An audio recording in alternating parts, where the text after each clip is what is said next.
Welcome back to our mini data bootcamp. I'm Emery, and you probably remember that we're covering the highlights from a longer 2-day data bootcamp that I led last month. So in this mini series, we're going over 3 sets of skills. You're learning about spreadsheet fundamentals, Excel dashboards, and Power BI dashboards. And in this video, we're going to learn a very, very fundamental spreadsheet technique, which is merging data sets or merging tables, getting tables of data to talk to one another. So I told you that these spreadsheets that we've been looking at, this is real data, but not. It's inspired by a real nonprofit that I worked with last month, but it's obviously like nobody's, well, that's my real name, but that's not a participant's real name. These are ChatGPT names. So it's like real, but not. In the real scenario, the nonprofit did have data across 3 different sheets. They had a client level or participant level data set with 1 entry per person with all sorts of demographics that they collected. They did in real life have an attendance data set organized as a long data set, 1 entry per seat. So you can see like person 101 attended a bunch of different classes. They attended workshops on all these. Well, I guess not all of them. Like on these dates, they attended this one and this one and this one. It's a long data set, AKA a log, a running list. And they also had in real life a survey data set that looked something like this with 1 entry per survey. So if they gave out multiple surveys, then the same person could be in there twice because maybe they took a survey on one date and then on another date and so on.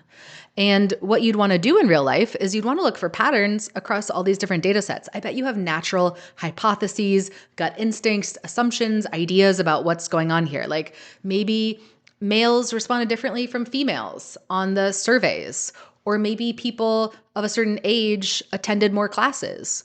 Or what you'd hope is that people who attended more classes learned more. They benefited more from your program. That's a pattern that you definitely hope to find, right? Like the more of the program, the intervention, the more benefit for participants. In practice, I see people sort of look for these patterns subjectively, where they literally like zigzag their eyes across different sheets and they're like, like, I think that's true. No, we're going to objectively do it. Okay. So what we have to do is take these 3 different data sources and turn them into a combined data set so that we can, crunch our numbers and make our graphs later in our dashboards. And we saw the combined data set here, right? That's the one that I've been demoing in the past couple of videos where it's got stuff from the participant data set. It's got all the red data cleaning that we did, cleaning and recoding. Black means raw data. Red means recoded or cleaned data. I learned that technique almost 20 years ago from a coworker, and I've been using it ever since. We've got attendance data in here, and we've got survey data in here as well. Okay, so I already built the combined data set. This is something that in real life you would do as one of the very first steps. I just didn't want to teach you these techniques first because there's a little bit of a learning curve. They're a little bit advanced. Now, there's a few correct ways to merge data sets together to like make your combined data set. The only wrong way is copying and pasting. I just want to be clear on like copying and pasting is not that simple, okay? Because look at our client data set. It goes in order, right? 101, 102, 103, 104. But then our survey data set, for example, there's no person 101. It goes 102, 103, 104. Where's person 105? They don't go in order. So you can't simply copy and paste them together into one data set. I mean, in practice, people do, and then they waste all their evenings and all their weekends copy, paste, copy, paste, copy, paste, and think of all the typos they probably make along the way, in addition to just like the mental headache of copying and pasting. If you only have like 10 people, who cares? But what if you have 100 people, 1,000 people, or like the data sets that I work on in consulting projects, like hundreds of thousands of people? You can't copy paste back and forth, 1 cell at a time. Okay, so one of several correct solutions is using formulas, lookup formulas. Another correct route, if you're using Excel and Power BI, is Power Query, but that would need its whole own data bootcamp to really give it justice. In the lookup family, there's 4 family members here: Vlookup, hlookup, xlookup, and index match. And they're available or not in different versions of Excel. Like xlookup is newer, so you may not have it. No big deal if you don't. They stand for different things. Vlookup stands for vertical. It's a vertical lookup when the ID numbers go vertically down the first column. That's what we've got here. I would say like 99% of data sets I work with are set up that way. HLOOKUP is when ID numbers go horizontally across both data sets that you're trying to join. Census data is organized like that. It's one column per census tract, zip code, county, state that you export from the census website. XLOOKUP is super flexible, as is index match. Okay, and then another caveat or just something you should know in advance is with VLOOKUP, the ID numbers have to be in the first column, the leftmost column to what you're joining. And that sounds like a bunch of gobbledygook. What you need to remember if you're a beginner to this is like just put your ID numbers off to the left, which most data sets are already organized like that. Or like this one, we've got ID numbers off to the left, okay? Like no problem, all done. We introduced VLOOKUP at the end of the last video, but I went through it really quickly because VLOOKUP wasn't the point of that video. The point was turning birth dates into ages and age ranges, and VLOOKUP was just like one of the kind of details you needed to learn. So in this video, I just wanted to give a fuller explanation of like what is merging, what are lookups, and go through VLOOKUP slower so you can practice it a second time and get closer to that fluency that we're aiming for. We're going to practice this in the combined data set. Okay, we're going to pull in client data, attendance data, survey data all together in the combined data set. I've already got the ID numbers listed here. That's what connects or joins all these data sets. And I'm going to delete, this is where I always get nervous. I'll just do this for like a few of them. Let me delete these, okay? So we're going to start by typing in our combined data set, which remember, like look in the description below this YouTube video. You can download this too and practice along with me. We're going to start typing right here, cell B6 equals V, because we've got vertical ID numbers, lookup, open the parentheses. And does this look familiar, right, from the last video? We've got 4 pieces of information we have to fill in, 4 arguments in Excel jargon. The lookup value is the ID number or words or the thing that joins both tables, that's present in both tables. It's the linking key that gets those tables to talk to one another. Comma, the table array is like, okay, I'm looking for the first name. I want to fill in the first name. Like, where is it? Where's the original data source? So you go click over here to the client data set, and you highlight the whole thing, whole table, because we're going to use this later. This is stored as something called an Excel table, an uppercase T table, an official feature of Excel. So that's why it gives you the name of the table here. And it knows like it's the whole table, the entire all table, which is good. Comma. When you find this ID number, like when we find person 101, go over to the second column. That's where the first names live. So we do a 2, not B for column B, but a 2. Comma, we always do false at the end.